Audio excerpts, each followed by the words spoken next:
Good morning, I'm Stephen Edholm from SkillCult.com. Today's video is part of maybe you'd call it an informal series or a poorly organized informal series on training fruit trees.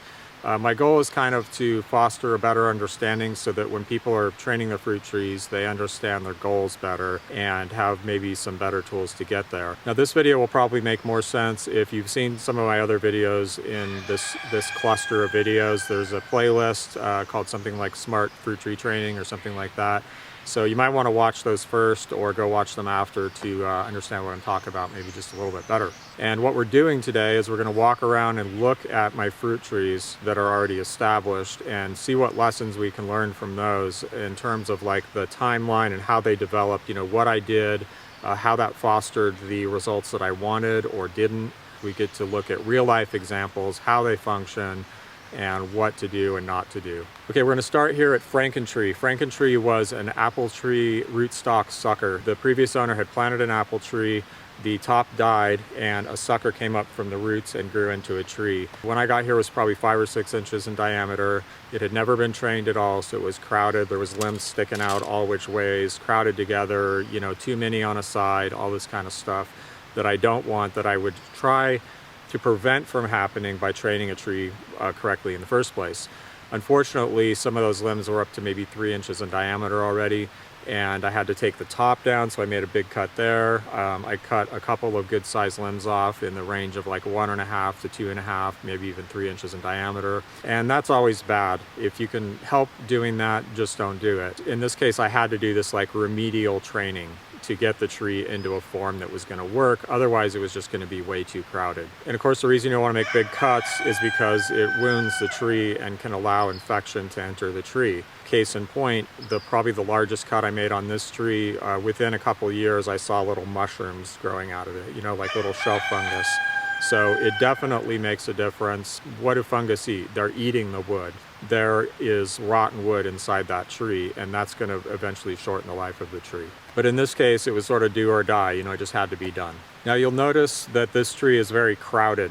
There's not a lot of space between the branches. There's a rule some people use that you should be able to throw your hat through the tree. The main reason for that is that I'm just greedy, and I wanted to fit a lot of different varieties of apple on here, and once they're on there, I kind of have to let them grow a certain amount to get them to fruit. Now this has already been thinned out partly this year. I've neglected pruning it for maybe like 3 years, like pruning it well. So I'm doing some heavy remedial pruning this year. So especially low down in here, I've already done a bunch of pruning and it's still kind of crowded. But again, I can only cut each variety that's on here. I mean, here's a variety, there's a variety, that's a variety. See, these are really close. This is growing under that, but that's another variety, and so is this, and so is that, and so is that. So I don't want to cut those off, and so I'm leaving the tree kind of crowded. If you talk to any professional or well-versed tree trainer, orchardist, pruner, they'll tell you that you want light and air circulation. Light is, the currency. It's like the energy that you need to get into all around inside the tree. It prevents disease, it gathers food for the fruit, it colors up the fruit and ripens it better. If you take an apple that's out in the sun or partially in the sun and bite into the side that's on the sun, it's sweeter. It's more evenly colored if it's getting full light. And it's not like it's going to produce just a bunch of bad fruit. It's not that crowded, but you definitely want to let light in. We'll look at some other structures of tree and see that. I tried to steer this toward a modified central leader type of a tree. So it has several large limbs, and then it goes up, and then there's some stuff at the top, essentially. The stuff at the top here, this branch up here, I let grow on the large side again because I'm greedy. Ideally that would have been kept smaller, and I could have steered it out this way so it wasn't overshading this quite as much. And eventually I'll probably bring it back in more to that kind of a form. But this is about the best I felt like I could do. And then again, I kept growing the tree out with more grafts. And that's another thing that I learned on this tree, is that you don't want to keep grafting out at the edges, because then the tree just keeps getting bigger and bigger and bigger like this. It's a very common mistake when you're frameworking and adding varieties to a tree like this. So for that reason, it's also pretty rangy and it comes out really, really far. And some of these branches, in some years, I have to prop them or there's a good chance they would break because they're just cantilevered out so far, so horizontal, and they get such a heavy fruit load. This is probably growing out 12 feet maybe. It probably reaches out 12 feet from the trunk, which is not a big deal for an apple tree. It's just for the size of these limbs and how much they're carrying, it's maybe a little much. By allowing this tree to just grow from a seed, basically a sucker, and just doing whatever it wanted, it had all these extra branches, created some problems in the long run. And this is why we train trees from the start, from the very first branches that grow, if we can, to get a specific form and have that serve its purpose really well without creating a bunch of problems. Okay, another thing we could observe about Franken tree is the placement of the branches and direction. So I needed branches going in all the different directions. So I have one here, one this way, and I would have preferred to have one going off that way, but there just wasn't the right branch. Now, I cut off a bunch of branches, but they all grew from kind of the same general area. I mean, there was some down here which are just too low, but say there was one right here, that was a pretty good sized branch, and I could have kept that as a main branch, but look, it's right next to this one. And then right around the corner, just right here, just barely below this one, there was another very large branch. That's the one that I had like fungus growing out of. There's one here, that could have been a main branch, right? There's more, I can see the wounds where they healed up here. So I had to just pick and choose what I could work with in terms of the direction without leaving too many branches just close crowded together, because ideally these would be spaced about this far apart. So there's about 10 inches right there. 8 to 10 inches is good, and then pointing all in different directions. And if we're training our trees intentionally from the beginning, we can do that. Now, it's widely known that it creates weak joints to crowd the branches together too much. It's much worse with a vase form where you cut the tree off and then a whole bunch of branches just grow from the same spot. Those are especially weak. But even with these, you don't want to crowd the branches too close together. I mean, if it just ends up that way once in a while, it's probably not a big deal.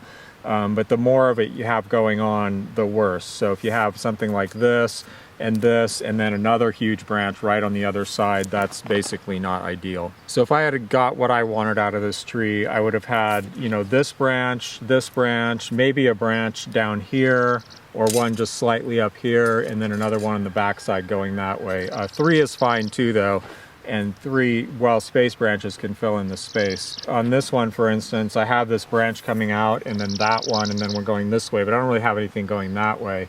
But I've been able to sort of fill that in by letting this secondary scaffold right back here grow way out into that space and get pretty big. So you can do stuff like that. The other thing is, once I get way up there, the top of this tree comes way out that way, and I could have steered that even more in that direction to also fill out this space over here. There's things you can do with remedial training and pruning to kind of fill the space out, even if you don't have this sort of ideal form. Now, I think there's probably people out there that'll be like, oh, what's the big deal? It doesn't really matter. Just cut it off and pick some stuff and make it work. And that's really how most fruit tree training goes. But when you see the form of some of my trees and how nice they are and how easy it is to actually get there, why not train them ideally and steer the thing the way you want it? But there are things you can do if you have, older trees that have been around for a few years, or really old tangled trees that were never trained in the first place, and you want to do some remedial training and pruning. There's stuff you can do. Just do it sooner rather than later, so you don't have to make as many large wounds in the tree. Right, this is a peach tree. It's what's known as a delayed open center. The center is essentially open, but instead of cutting the tree off and having all the branches grow from the same spot, 3 to 5 of those, so that's kind of the classic vase form. You cut it off, 3 to 5 branches pointing in different directions. We've separated the limbs as they go up. So in this case, we have 3. So it comes up, it comes out, it goes up, it comes out, it goes up, and then it's cut off and it goes out that way.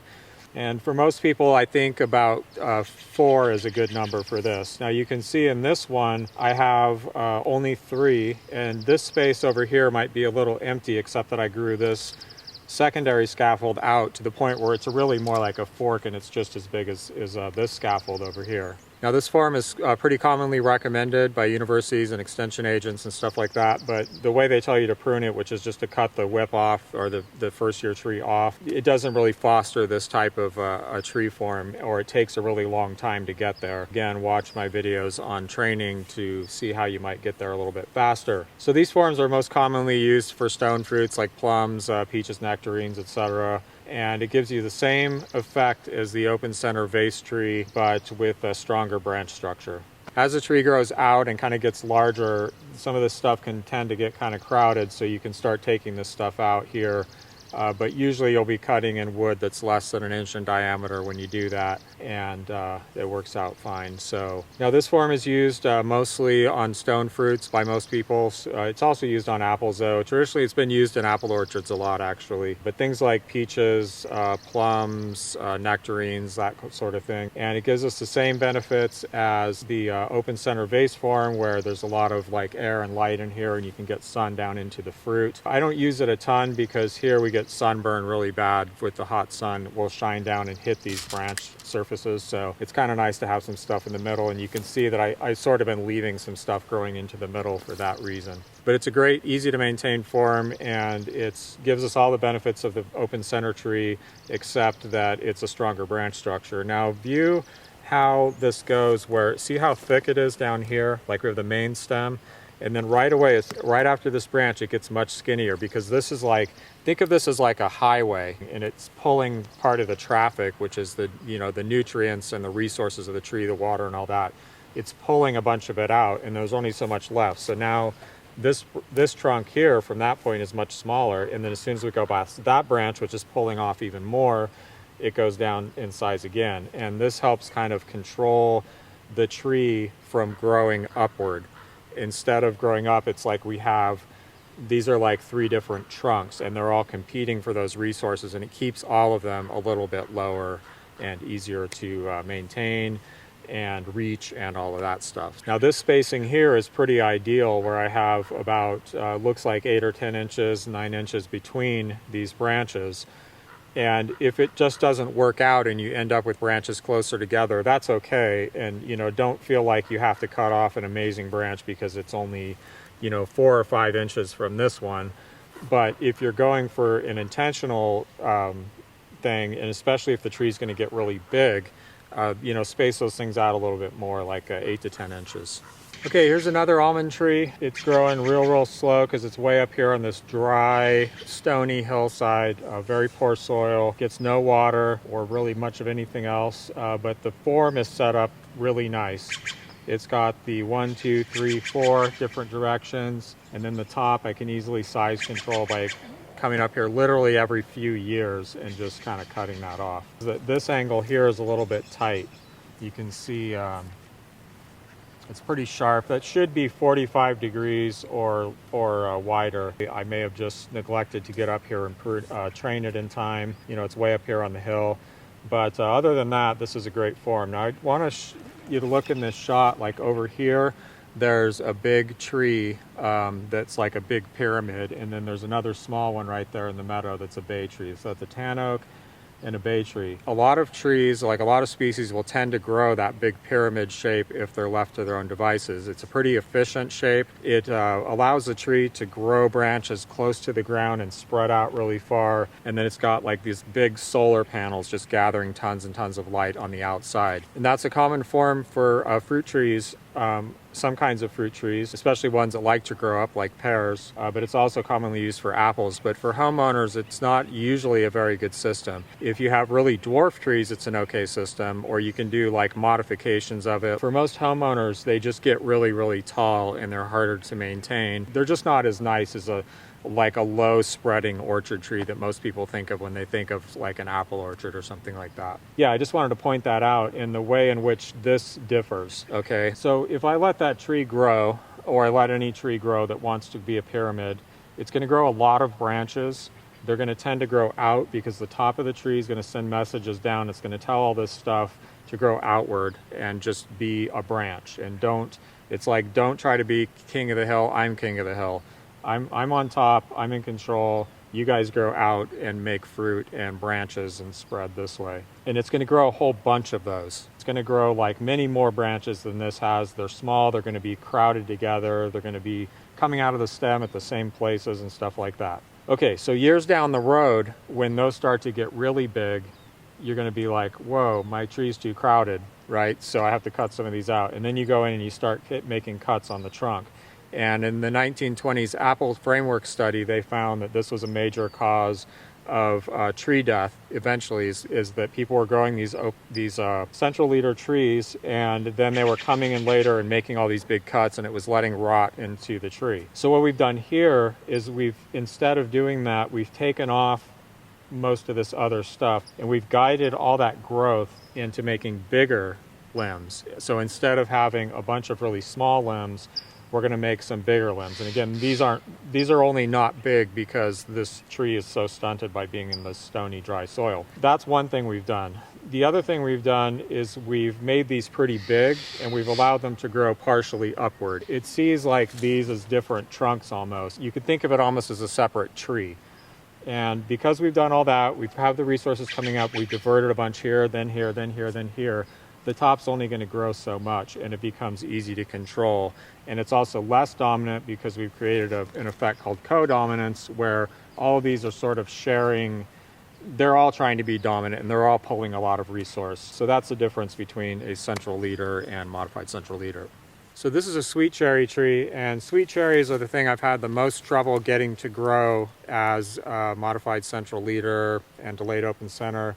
What they really want to do is they want to grow a long straight shoot with no branches, and then they want to branch out from there in a whorl of branches, and then they want to go up and do it again, and then go up and do it again. So they really want to grow as a central leader type of tree. If you just chop them off, you can get them to grow as a base form pretty easy. But to try to get them to kind of like sprout a branch where you want it, when you want it, that's a little bit tricky. And I've ended up kind of letting this tree go to something between a modified central leader and a central leader. It has a lot of extra branches. You know, there's this coming out here, and that's kind of small. And because I've left more growth, it makes the growth that remains, like these, tend to be maybe a little smaller or not grow as robust. So I didn't really get the, modified central leader effect, which is fine. I mean, it's okay the way it is. And again, even though that's true, it's still not a super vigorous tree. And that's partly because of cultural care or lack of in the site that it's growing on. But it's real easy, again, to come in here and size control this and keep it down. And I still do have the top clipped off with like a few extra branches, and that also helps. So instead of having this go up into a single branch and then having some real small side branches that come out horizontally, it has these two other branches that are kind of helping compete with that kind of main leader there. And that's also part of the modified central leader system, is that once you get up there and you say, okay, that's tall enough, and you cut it off, you let 3 or 4 of these things grow out. I think 3 is kind of ideal.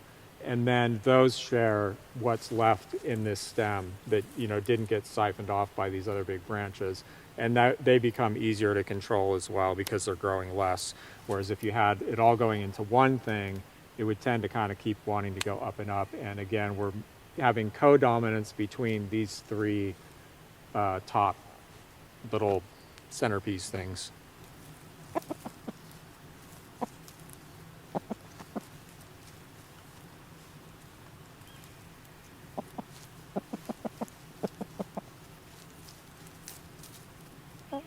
Here's another fruit tree that was planted by the previous owner where the top died. I grafted an Asian pear down there, and then I've kind of grafted stuff onto it since then. And I haven't really trained it that much. You can see there's a lot of leaders. I count 1, 2, 3, 4, 5, 6. I just broke one off that a bear broke. 7, 8, 9. And it looks like I cut some stuff off, or it would probably be more of a pyramid shape. But this is what pears like to do. They like to grow upward like this. This is fine, but it's getting to the point where it's hard to get the fruit way up there. And it would be better probably if I topped it and tried to keep it down a little bit more.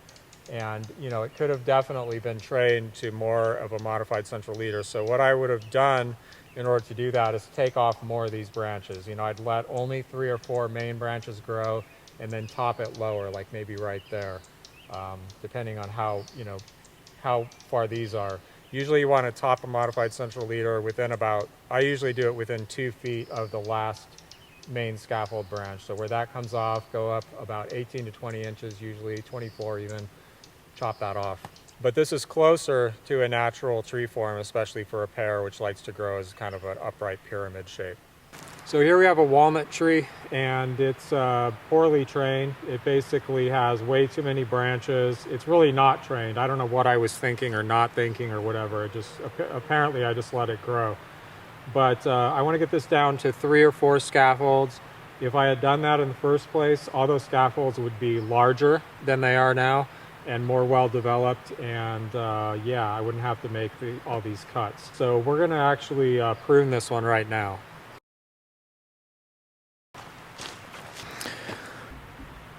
Got our little buddy here. It's an alligator lizard. Throw them in the water. They actually swim like alligators. Okay, so first off, I don't want anything growing this way because I might use this area. It's kind of flat here. I might use it for like burning lime, storing wood. I might park something here eventually. So everything on this side goes out. This saw is dull. I have a new one, but I've been saving it to do a review. This one's really dull. Actually, I was recently cutting some mountain mahogany with it, which is like the hardest, densest wood we have around here. I mean, it sinks in water even when it's seasoned. Okay, now we're down to 1, 2, 3, 4. They're really close together, kind of more close than I want them. But I like this one and I like that one because they're coming out to fill out this space without growing straight over here. So those two I'm keeping. This one seems redundant, like we don't really need it.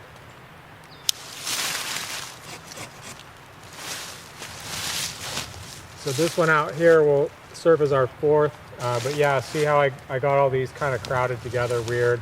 If I had trained this intentionally, I definitely would have spaced these further apart. I'm going to take this out here so that this grows more outward.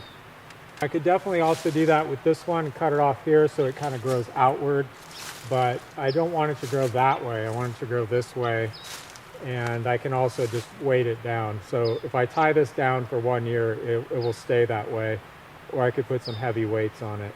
So I think I'll do that. I don't even know if you can see back here, but this one that's growing up, I'm going to top that.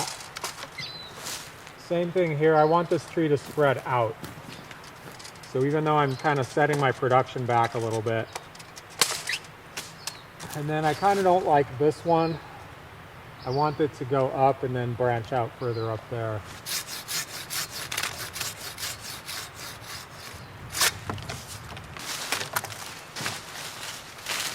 Okay, so this tree is starting to produce nuts now, and I just set myself back probably 1/4 of the crop.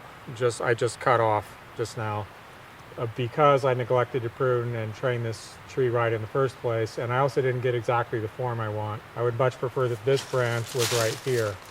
So just goes to show you it pays to train your trees early. It's just so little work to just get them to grow the way you want in the first place. Now I got the top higher up where I want it now instead of having this thing that was kind of like an extra scaffold that I cut off there. And now I can come in here and I'm going to say top this off so that it grows a couple more shoots. And I want to top it at a bud that points, since the tree comes out this way, I want it to go back that way. So I'm going to top it right here. And that's going to cause it to throw a few more branches up there. And yeah, it looks kind of skinny now, but that stuff's all going to fill out. And then again, I'm going to bend this one down like that.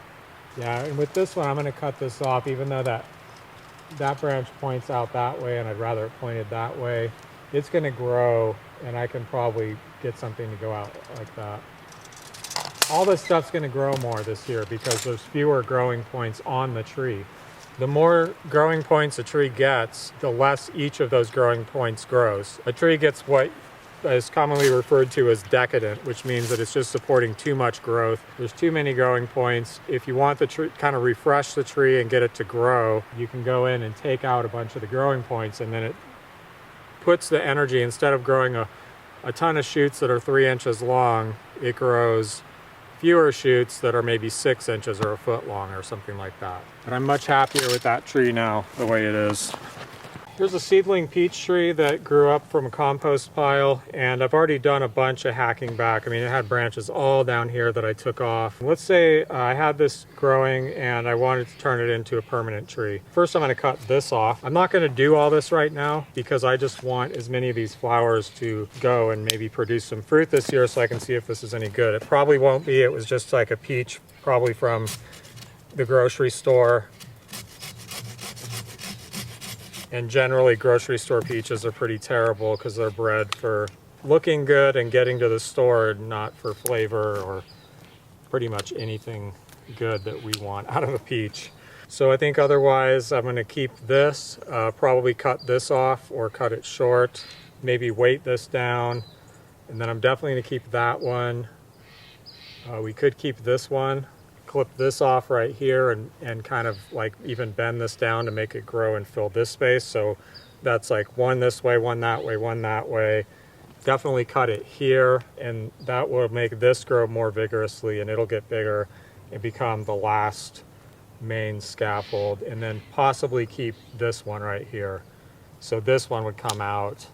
But yeah, like with this one, I would take off this right here to just guide everything into this outer branch here and then bend that over like that. So I might do that later this year or next year, if I'm going to keep it, but I probably won't. It's growing out here next to this walnut tree in the open. I'm just curious. And yeah, this might end up as an okay tree in terms of the form, but if I had, taken this from a seedling and guided it in this direction already, this would be, these would be much larger. Like all these scaffolds would be at least this big, and they would be placed more exactly where I want, maybe more like 8 inches apart like this, which would bring the whole tree down a little bit lower. So you can see the difference between letting this thing just grow into like a short bushy thing and then having to cut all these resources that the tree put in to growing that stuff. I just have to cut it all off and then try to thicken up and grow out what I left, rather than just kind of guiding everything into fewer growing points, making all that more robust in the first place. I think it's March, maybe like the 18th or something. Let's see if any of these Lady Williams apples are still any good. Usually they don't hang quite this long. Everything's weird this year. It was especially late year.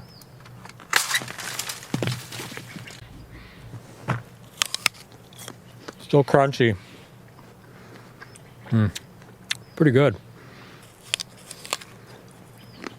So this goes to show you what I've been saying. We can't have good apples off the tree in March. I think we just need to start breeding in that direction. It's like take this Lady Williams and other super late hanging apples, winter hanging apples I've been calling them, but we're going to need a classification of spring hanging apples. This is possible. It's probably not possible everywhere. You're not going to do it in Alaska or something like that. It's probably possible in more places than we think. We just need to start taking these things and growing them from seed, and especially crossing them. Taking Pomosynel, Pink Parfait, and Lady Williams, and Pink Lady. The Pink Lady that everyone knows from the store is bred from Lady Williams. Granny Smith, these are all like winter hanging apples. Start breeding those things together. I've picked apples in March in a hedgerow up here. They weren't very good, but this is possible. We need to find more of these things, start crossing them, growing them from seed, and we could have homestead apples that you can eat into the spring. Spring hanging apples, it's going to be a thing. This is my prediction. This is my prophecy. Good, it's definitely worth eating. Remember, spring hanging apples.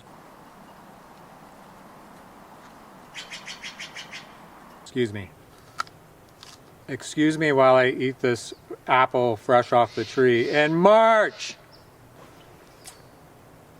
This is an apple tree that I started training to the modified central leader, and then it looks like I just let it go to a central leader. I think, so you can see how I was setting it up. One branch here, one there, one here. This was back here. You probably can't see that. It's supposed to be the other one.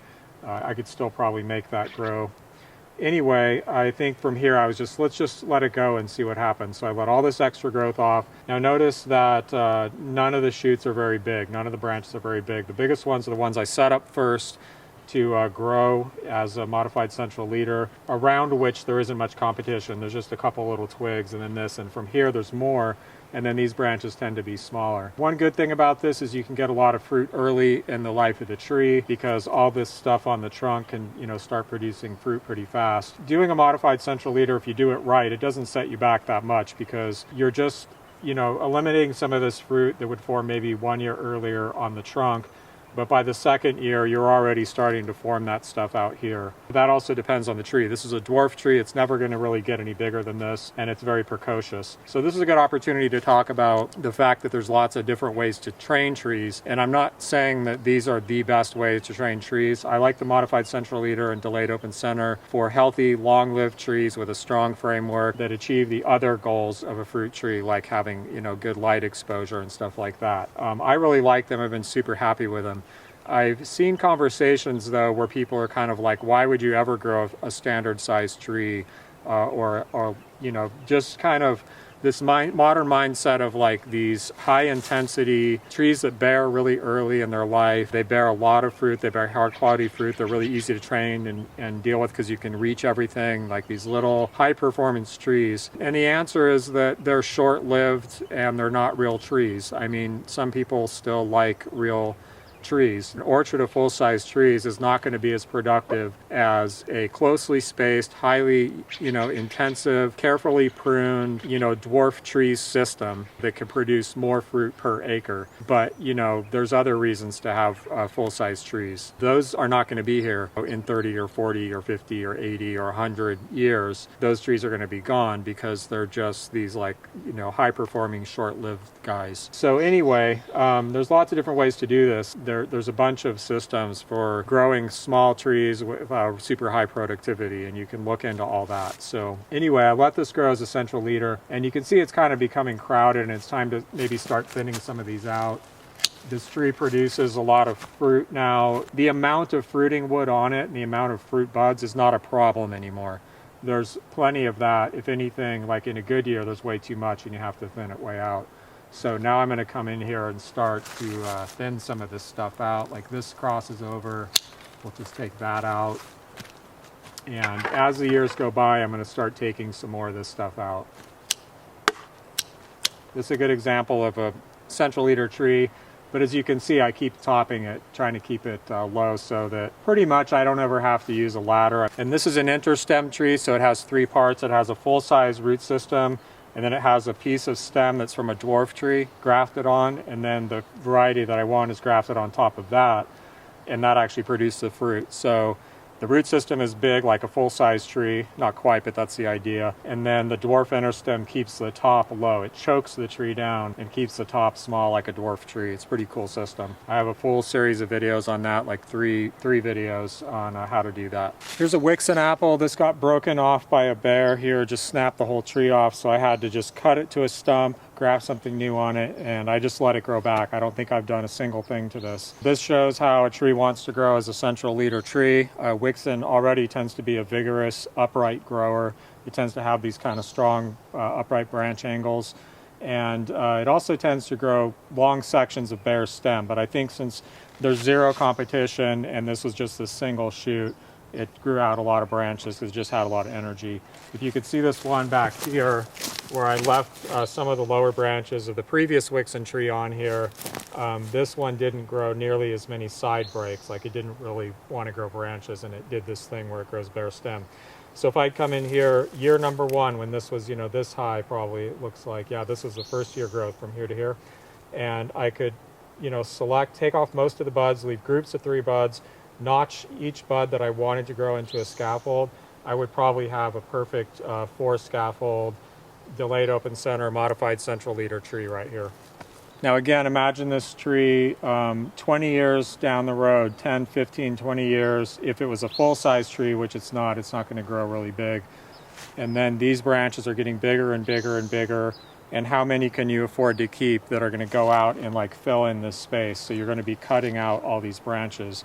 And with a modified central leader, you don't have that effect at all. You're never going to be cutting out these major branches unless there's some kind of a big accident and one of them breaks or something like that.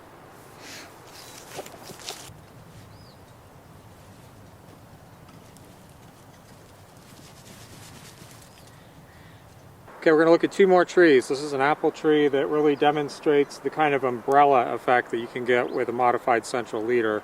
Look at the size of these side branches. They're almost more dominant than the top, but at the very least they're sharing everything equally. And look how much they go up. So the top of this is actually slightly taller than the top of the center of the tree. This might be too, that one's close. Another thing to look at on this tree is how I only have 3 main scaffold branches, but I have these large secondary scaffolds off the side. Because I let that grow so much and it grew so many leaves and branches, it started pulling more of the resources towards that side. So there are things you can do to fill in the space. For instance, with 3, you need some good size secondary scaffolds coming off to kind of fill in that space. Like for instance, this could eventually fill this space in more. And I have a weight on it, but I think I'm going to take that off and actually, now that it's down, consider bringing it up here, and that's going to kind of fill this space in. There's another one back there. This is a pretty idealized form, really, in a lot of ways. It does everything right, and it's having the desired effect. This tree will get thicker, and it will keep growing out, but it doesn't need to grow out that much. I could size control it like this for a very, very long time. More likely, as it grows out, I'll thin out some of this inside growth, or it'll get shaded and die anyway, and it'll kind of creep outward very, very slowly as it thickens up, and it'll just make a really nice, hopefully long-lived, if nothing kills it, tree with a very strong structure that's just going to make fruit over and over and over and over again. With this nice structure, we can keep that basically, but every once in a while come in here and refresh the fruiting wood. So we have structural wood and fruiting wood. The main structure is these main scaffolds and then these side scaffolds, and we're going to use that as a place to grow fruiting wood, and we can manage the fruiting wood in different ways to keep it fresh and keep it coming, and take out stuff like old fruiting spurs that stop fruiting and stuff like that, but we can keep this nice basic structure to do that on.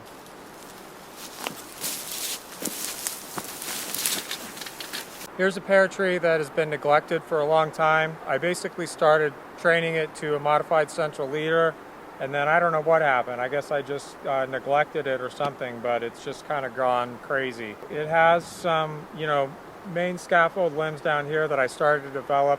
There was one on the back that was broken off when a bear came into my garden. The top was topped off like a regular modified central leader, and it grew about 4 things, but they've just been let grow for years. I mean, I haven't topped this for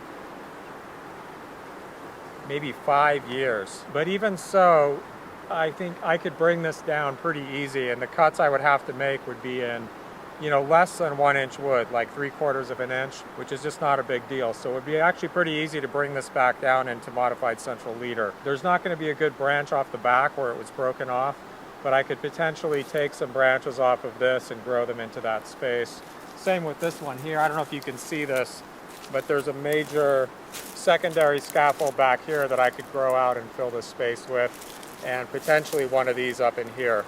But this does kind of show what a modified central leader will do if you completely abandon it. If this was a central leader tree, it would have grown taller than this, than it did, and also would be harder to size control, because the main shoot that's going up, instead of being divided into like 4 shoots like this, which are smaller and easy to head back and aren't going to make the tree sick or just make like a big giant cut, like a 2-inch cut or something. They're small enough that I can head those back exactly where I want them, and it's just not that big a deal. And then I can come back every year to even 3 years and head them back again to keep the size control down. Preferably you do that every year. And if you do that style of pruning every year, it's not a big deal and it doesn't take that long, but I just haven't kept up with it. So with this tree, in terms of pruning it now to remediate it, I'm probably going to take out, well, let's actually just do some pruning on this tree. I'm going to bring you guys in a little bit closer so you can see what I'm doing.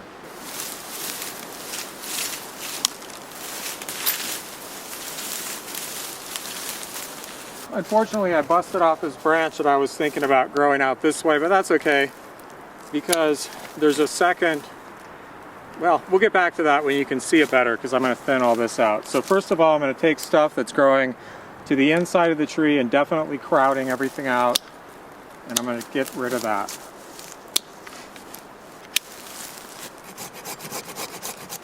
This is just an extra branch. It's crowded. Unless I wanted it to replace this branch, I don't need it. This entire thing over here is growing straight up. I could bend it down like this.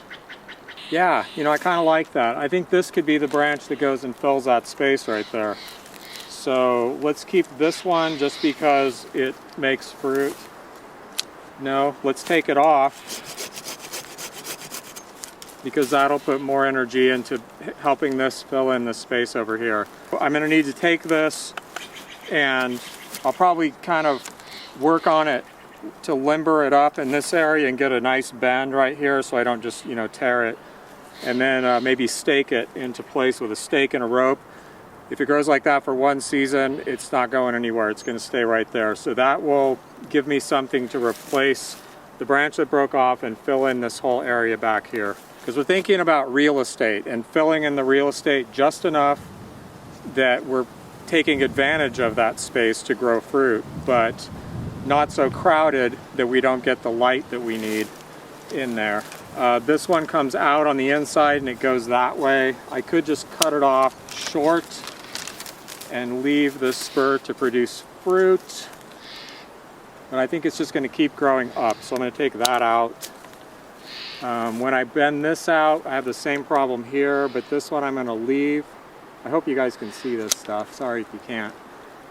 And that is going to shade the top of this branch after I bend it out here.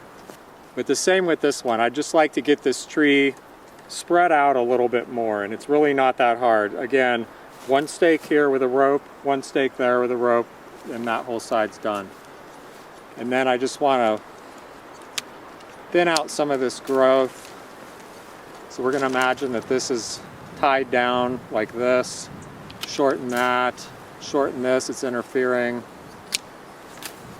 Shorten that to a downward facing fruiting spur. Shorten this to that going that way. We're going to do a little bit more pruning on that, but let's just work on the main framework stuff. Don't need that growing straight up. I don't need this growing straight up or that. We don't need as much here. Shorten that to a fruiting spur. This is not amazing right here. I think what I'm going to do with this one is I'm going to shorten it to something that grows out. And see, I like this much better, and they're interfering with each other. And this is pretty big, so I'm just going to take that out. Also, this tree is going to respond with a lot of regrowth, like heavy vegetative regrowth, which is okay as long as I control that later. Shorten that to a fruiting spur. All these upright ones, short to a fruiting spur, or take them off. But I like to have some of them in place to shield the top of this branch from the sun. All this is good. I don't need as much of this stuff growing out of the bottom here.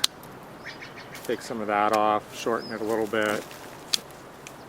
Okay, now going up the tree further, basically we're going to have the equivalent of 4 scaffolds because we're going to turn this into like this secondary into sort of a main scaffold. So the question is, do we keep any of this stuff here? And since we already have this top cut there and it's kind of diversified, for now this stuff isn't hurting anything. I think what I want to do is take off this one for now. It's got to be one of these two because they're growing right over the top of each other. Again, I think the tree will grow better and do better if I can get this tied down and just get it to come out a little bit this way. The other way I can do that is to prune it. So I may chop off the main leader and go to a branch that'll grow out and kind of replace that, and so it'll encourage it to grow out this way. But I want to tie it down before I make that decision. And this is, again, it's just too crowded. We don't need all this stuff growing way on the inside of the tree, filling up all this space and crowding it up. And this is another situation where this thing is just covered in fruit spurs. Growing more fruiting wood is not an issue at all. It's just whether the tree's happy enough and has what it needs to produce fruit in a given year, or if it's a good bloom season. So when this thing decides to produce, it just overproduces and there's tons and tons of stuff. So I'm not worried about taking out and losing fruiting wood of this tree in the least. In fact, it probably should be thinned out. This one growing to the inside, going right up into those other branches and competing and screwing that up. Don't need this. I could also do this work over 2 years, which would stimulate less vegetative growth. Like this is going to grow back really hard, like a bunch of vegetative growth. So I think I might actually not finish this year. Like for instance, I have 4 tops where it's been topped off, and I think that's too many. I want to take one of those out. I'm going to take out that main one right there. I think I'll do that this year, but I'm not going to cut the rest of those leaders back this year or do anything to them. I'm going to wait for maybe next year, and then I'll bring those down, and that'll just kind of give the tree a chance to grow back a little bit. I want to make sure I do this cut right, so I'm going to get a ladder. Yeah, so I want to make sure I make this cut really carefully. I don't want, you know, any stub sticking up here that's going to die and just sit there. I want to cut it in just a certain way that there's not too much extra wood and it'll heal up quickly. It really makes a big difference to make, especially heading cuts like this, which are not the healthiest cuts to make for the tree usually. I mean, they're fine in young wood, but like even this, there's a little bit of a stub. It's even only maybe a 1/4 inch, but that's like more than I want. So I'm going to clean this up exactly how I want it. So yeah, for the next few years at least, I'm just going to leave these guys in place. Since this is going to get bent down, I'm not even going to top this. I'm not going to top that, but I will in a few years. I'm going to bring these back, and I'm going to bring all of this stuff down.